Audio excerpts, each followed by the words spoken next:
Welcome to Music and Anime. I'm your pianist Ab, and I really wanted to talk about Children of the Sea. Now, this is a movie that I was really excited to watch because Joe Hisaishi is the composer for the soundtrack of this movie. Now, seeing his name on there really intrigued me. It really made me want to see this movie because it's Joe Hisaishi.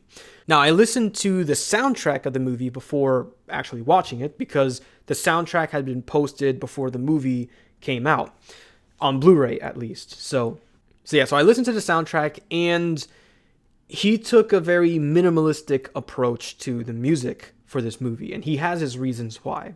Now, if you're not familiar with what minimalistic music is, it's very simple melodies that expand over time.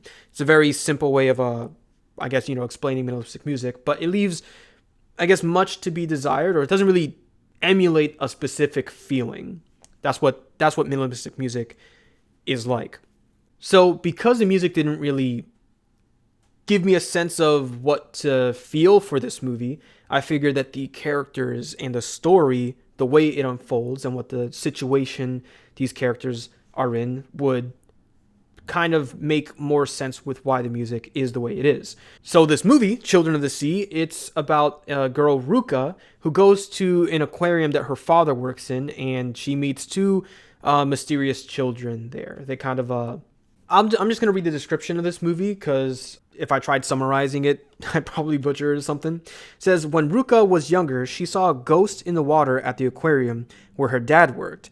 Now she feels drawn toward the aquarium and the two mysterious boys she meets there, Umi and Sora, who were raised by dugongs and hear the same strange calls from the sea as she does. As the kids get caught up in the mystery behind the sudden worldwide disappearance of the ocean's fish, they uncover cosmic connections that will change them forever. Now, reading this, I still don't really know what to think, to be honest. And if there's one thing that this film does, it does that throughout the film.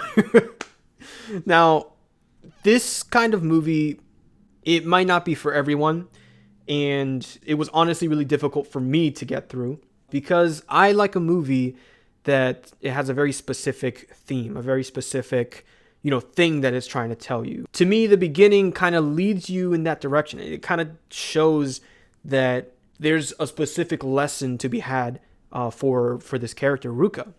In the beginning of the movie, she's playing like soccer or something, and she's really excited because summer's around the corner. It's the very last day of school, I think, and she's kind of giving that game her all. Because it's the last day. She's excited and everything, and she's kind of going in on this sport. She's playing, she's having a blast and everything, and one of the girls trips her as she's playing. And then so she falls over, she scrapes her knee, and she's kind of treated in a way where it's like, be careful, be a little more careful, get back up, kind of walk it off kind of thing, right? Now she feels like, well, this chick obviously did this on purpose, so I'm kind of going to get back at her. And she gets back at her. She kind of elbows her in the face and really injures this girl. Like, she's got her nose bleeding and everything. So the way that the other girl is treated, her injury was a little worse than hers. She scraped a knee and she made this chick's nose bleed. But you see the difference in how this other girl was treated and how she was treated. And it's very obvious that in that scene,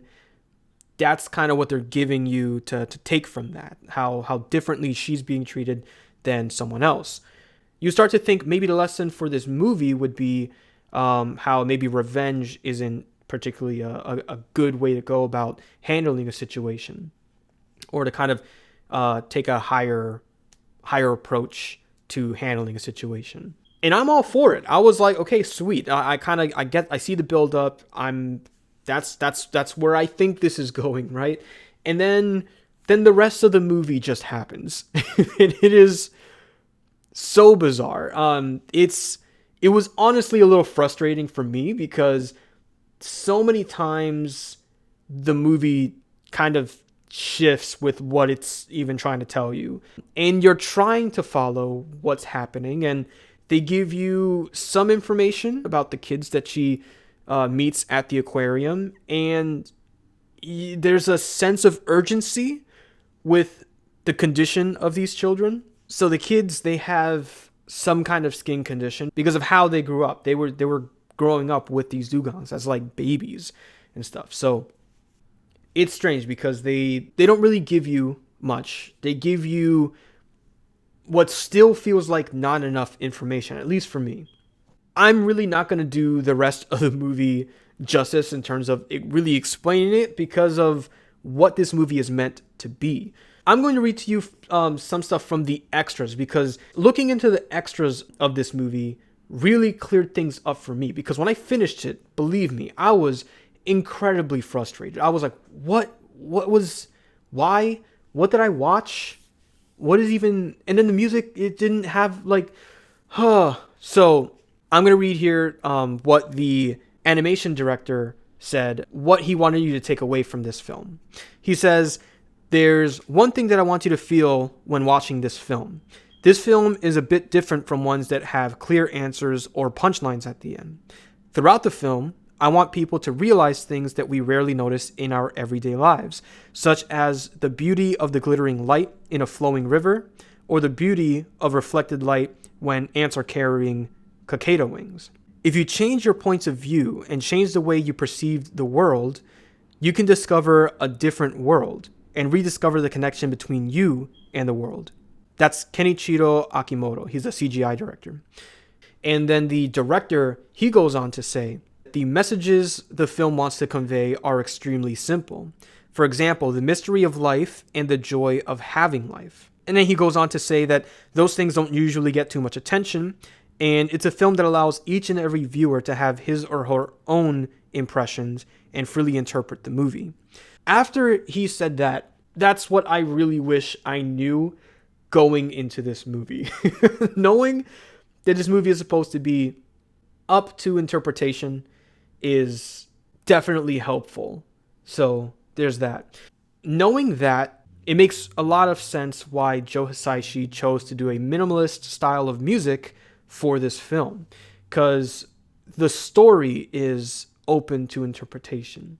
Minimalist music allows the music to take a back seat to everything else, because the music doesn't convey a specific feeling, whether it be for the situation or a particular emotion. It allows you to really open your mind and take in however you feel about what's happening in the situation. It's a beautiful match. I really understand why Joe Hisaishi chose to do a minimalist style. If you're interested in looking into other minimalist style composers, there's Steve Reich. He does music for 18 musicians, so you can check that out. And also Philip Glass as well. One thing that I can say about this movie is that it is visually striking. And to me, although this movie isn't a horror, it was an absolute nightmare for me. Only because one of my biggest fears is being in the middle of the ocean, not knowing what's underneath you, and whales also terrify me. And I blame Castaway for that. Castaway is a movie, it really awakened a fear in me, because in that movie, Tom Hanks, he's on a raft. It's pitch black. It's like night.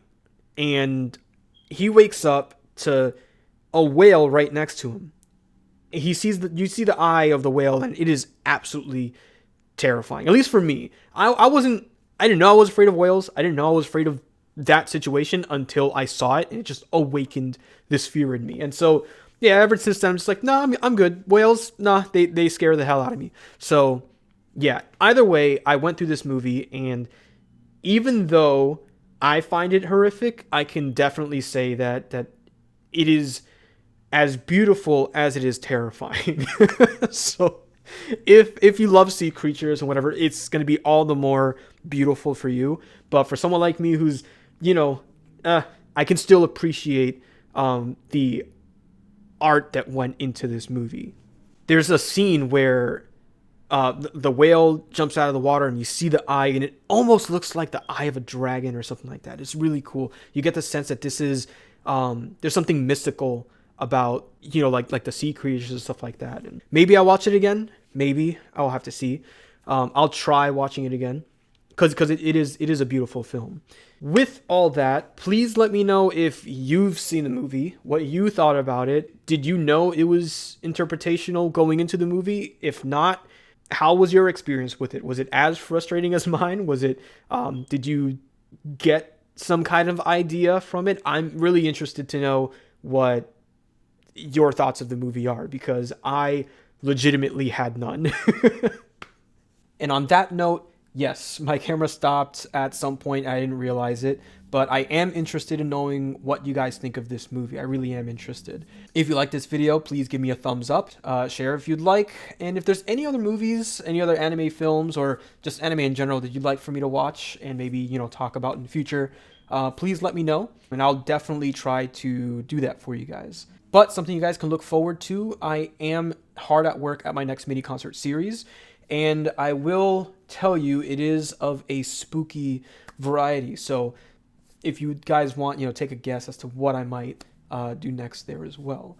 But please look forward to that. I want to get it done really soon. I'm trying to cram as much time I can into practicing, transcribing, all that stuff. But yeah, I hope you guys enjoyed this video, and I hope you guys look forward to what's coming up next. Thank you.